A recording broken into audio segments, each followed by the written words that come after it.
नमस्ते। आज के इस एक्सप्लेनर में हम सीधे मुद्दे पर आते हैं। आर्टिफिशियल इंटेलिजेंस यानी एआई। आजकल हर जगह इसी की चर्चा है ना? अक्सर हमें लगता है कि एआई और क्लाउड कंप्यूटिंग बस हवा में तैरने वाली कोई जादुई अदृश्य तकनीक है। लेकिन आज हम इस क्लाउड के पीछे की भारी भरकम सच्चाई, इसकी असली वित्तीय और भौतिक कीमत की गहराइयों में गोता लगाने वाले हैं। तो चलिए शुरू करते हैं। सबसे पहले जरा इस नंबर पर गौर कीजिए। 22,812 करोड़ रुपए। बिल्कुल, आपने सही सुना। ये वो चौंकाने वाली रकम है जो भारतीयों ने सिर्फ 1 साल के भीतर डिजिटल साइबर धोखाधड़ी में गंवा दी है।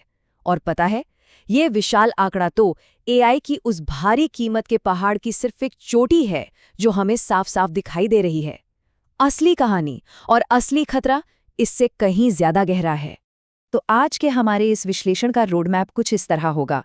सबसे पहले हम दिखने वाले खतरों यानी डिजिटल वित्तीय नुकसान पर बात करेंगे। फिर भारत पर पड़ने वाले छिपे हुए आर्थिक दबाव को समझेंगे।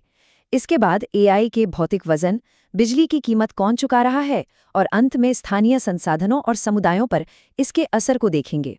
तो चलिए अपने पहले पड़ाव से शुरू करते हैं, दिखने वाले खतरे यानी डिजिटल वित्तीय नुकसान।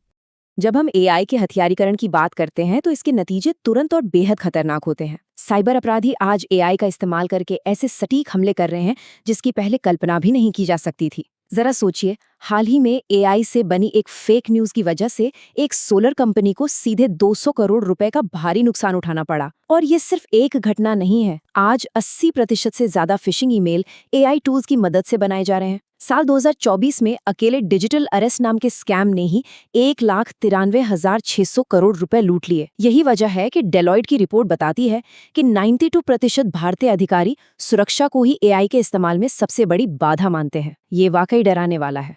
और ये ग्राफ इस बढ़ते हुए खतरे की पूरी तस्वीर साफ कर देता है। देखिए, 2019 के मुकाबले 2024 में साइबर अपराध की शिकायतें 10 गुना बढ़कर 11 लाख को भी पार कर गई हैं। ये कोई आम उछाल नहीं है। ये एआई टूल्स के आसानी से उपलब्ध होने का सीधा सीधा नतीजा है, जिसने कंपनियों और आम नागरिकों दोनों को पूरी तरह से असुरक्षित कर दिया है। खैर, अब इस सतह से थोड़ा और नीचे चलते हैं। दूसरा पहलू है भारत का छिपा हुआ वृहद आर्थिक दबाव। देखिए, बात सिर्फ डिजिटल फ्रॉड की नहीं है। जब हम विदेशी एआई सिस्टम्स पर बहुत ज्यादा निर्भर हो जाते हैं तो राष्ट्रीय स्तर पर कुछ गहरी आर्थिक कमजोरियां पैदा होती हैं। जो देश अपना खुद का एआई इंफ्रास्ट्रक्चर और क्लाउड सिस्टम बना रहे हैं, वो असल में अपनी बुद्धिमत्ता यानी कॉग्निशन का निर्यात कर रहे हैं और मुनाफा कमा रहे हैं। लेकिन भारत जैसे देश, जो पेमेंट्स, पहचान पत्रों और टैक्स जैसे अपने बड़े सार्वजनिक सिस्टम्स में बाहरी एआई को जोड़ रहे हैं, वो विदेशी कंपनियों को लाइसेंस और सिक्योरिटी के लिए लगातार पैसे देने के चक्र में फंस जाते हैं। आसान शब्दों में कहे तो हम बुद्धिमत्ता के मालिक नहीं बन रहे, बल्कि उसे हमेशा के लिए किराए पर ले रहे हैं, और ये हमारी अर्थव्यवस्था पर एक बहुत बड़ा अदृश्य बोझ डालता है। अब आते हैं तीसरे और सबसे दिलचस्प हिस्से पर, एआई का भौतिक वजन। हमें लगता है कि क्लाउड मतलब बस आसमान में तैरता हुआ कुछ वजनहीन सा डेटा, लेकिन ये भ्रम तब टूटता है जब हम इसकी असली लाइफ साइकिल देखते हैं। एआई कोई हवाई सॉफ्टवेयर नहीं है। इसकी शुरुआत खदानों से कच्चे माल निकालने से होती है, फिर बड़ी बड़ी मशीनें बनती हैं, उनका ट्रांसपोर्टेशन होता है, और आखिर में वो ई वेस्ट बनकर जमीन में दफन हो जाती हैं। आपको शायद यकीन ना हो, लेकिन केवल GPT-3 जैसे एक अकेले मॉडल को ट्रेन करने में ही इतनी ऊर्जा खर्च हुई थी जितनी अमेरिका के 120 घर पूरे 1 साल में इस्तेमाल करते हैं। है ना कमाल की बात? और इस पूरे इंफ्रास्ट्रक्चर का पैमाना कितना विशाल है, इसका अंदाजा आप इस बात से लगा सकते हैं कि अकेले भारत की डेटा सेंटर क्षमता 2026 तक दुगनी होने वाली है, यानी पूरे 1800 मेगावाट तक पहुंचने का अनुमान है। ये कोई छोटा मोटा सर्वर रूम नहीं है, ये एक बहुत बड़ी भारी भरकम मशीनरी है जो 24 घंटे बेतहाशा ऊर्जा सोख रही है। अब आप सोचेंगे कि ये ऊर्जा आधी कहाँ से है? इस हाई टेक और चमचमाते मुखौटे के पीछे की सच्चाई ये है कि अमेरिकी डेटा सेंटर्स को जो बिजली मिलती है वो आज भी काफ़ी हद तक पुराने और प्रदूषण फैलाने वाले जीवाश्म ईंधन से ही आ रही है। इसमें लगभग 41% गैस और 16% कोयला शामिल है।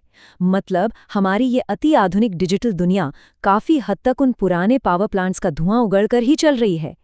तो अब बढ़ते हैं चौथे हिस्से की तरफ। इस बिजली की कीमत आखिर चुका कौन रहा है? और यहीं पर ये पूरा मुद्दा हमारे और आपके रोजमर्रा के घरेलू बजट से सीधे जुड़ जाता है।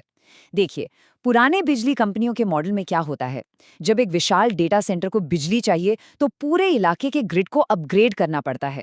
बिजली कंपनी इसके लिए नया इंफ्रास्ट्रक्चर बनाती है। लेकिन, और ये बहुत अहम बात है, इस अपग्रेड का जो भारी भरकम खर्च आता है वो अक्सर रेट बेस के जरिए आम उपभोक्ताओं से वसूला जाता है। सीधे शब्दों में कहें तो बड़ी बड़ी प्राइवेट टेक कंपनियों की भारी बिजली की जरूरतों को पूरा करने के लिए जो ग्रिड अपग्रेड होता है, उसका बिल अंततः आम घरों और छोटे व्यवसायों के बढ़े हुए बिजली बिलों के रूप में आम जनता को ही चुकाना पड़ता है।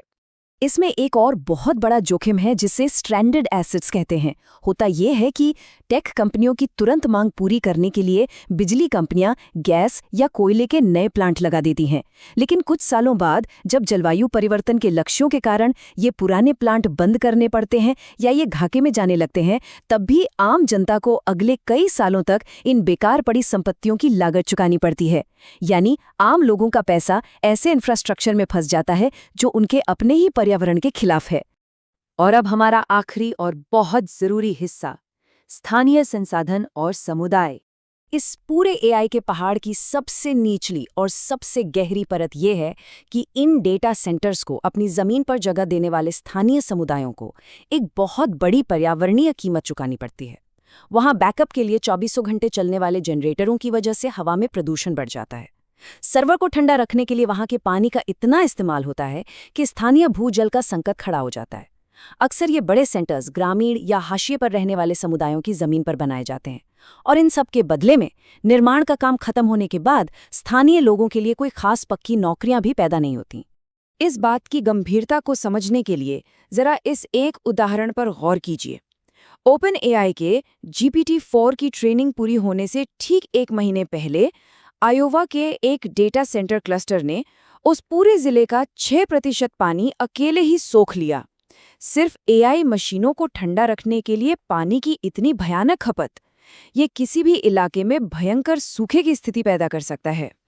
अब एक तरफ तो हमें नई नई तकनीकी समाधान दिखाए जाते हैं, जैसे पानी के अंदर डेटा सेंटर बनाना, लिक्विड कूलिंग या परमाणु ऊर्जा का इस्तेमाल। लेकिन अगर हम जमीनी हकीकत देखें तो अक्सर इन सेंटर्स के लिए परमिट के नियमों को दरकिनार कर दिया जाता है। बिना किसी रोक टोक के ऑन साइट जनरेटर चलाए जाते हैं और खर्च वसूलने के वही पुराने तरीके अपनाए जाते हैं। साफ है कि बिना सख्त नियमों और निष्पक्ष नीतियों के सिर्फ तकनीक के भरोसे आम जनता और पर्यावरण की रक्षा बिल्कुल नहीं की जा सकती। तो इस पूरे एक्सप्लेनर के अंत में एक बहुत ही बड़ा और चुभने वाला सवाल हमारे सामने आता है। इस क्लाउड की असल कीमत आखिर चुका कौन रहा है? हम जो डिजिटल उपकरण हर रोज इतने शौक से इस्तेमाल करते हैं, वो हवा से नहीं चलते। उन्हें चलाने के लिए हमारी भौतिक जमीन, हमारा पानी, हमारे बिजली के बिल और हमारी मेहनत की कमाई की एक बहुत बड़ी कीमत चुकानी पड़ती है। ये एक ऐसा सवाल है जिस पर हम सबको गंभीरता से सोचना चाहिए। आज के इस विश्लेषण में हमारे साथ बने रहने के लिए बहुत बहुत धन्यवाद।